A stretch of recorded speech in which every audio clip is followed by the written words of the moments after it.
Lakshmi Shankar ayurvedic hospital and Panchakarma centre. మా ప్రత్యేకతలు కేరళీయ పంచకర్మ చికిత్సలైన అభ్యంగనం, శిరోధార, బాష్పస్వేదం, పిండస్వేదం, కటిబస్తి, జానుబస్తి వంటి చికిత్సల ద్వారా దీర్ఘకాలిక వ్యాధులైన నడుం, మోకాళ్ల నొప్పులు, సోరియాసిస్ మొదలగు చర్మ వ్యాధులు, గ్యాస్ట్రిక్ సమస్యలు, ఆస్తమా, సైనసైటిస్, సంతానలేమి, సెక్స్ సమస్యలు, బీపీ, షుగర్, థైరాయిడ్, స్త్రీ ఋతు సంబంధిత వ్యాధులకు శాశ్వత పరిష్కారం చూపబడును.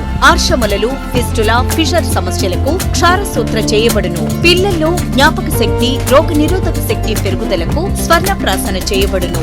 అన్ని రకాల నడుము సమస్యలకు, బాడీ రిలాక్సేషన్ కొరకు సరాజం బ్యాక్ థెరపీ సౌకర్యం కలదు. మా వద్ద అన్ని రకాల ఆయుర్వేదిక్ మందులు, ఆయుర్వేదిక్ కాస్మెటిక్స్ లభించును. అపాయింట్మెంట్ కొరకు doctor S Shankar, BA, MS, MD, Lakshmi Shankar ayurvedic hospital and Panchakarma centre, కొత్త రైల్వే బ్రిడ్జ్ ఎదురుగా, నరసింగరావుపేట, గూడూరు 2. ఫోన్ నంబర్స్ 8008530835 మరియు 8686030835.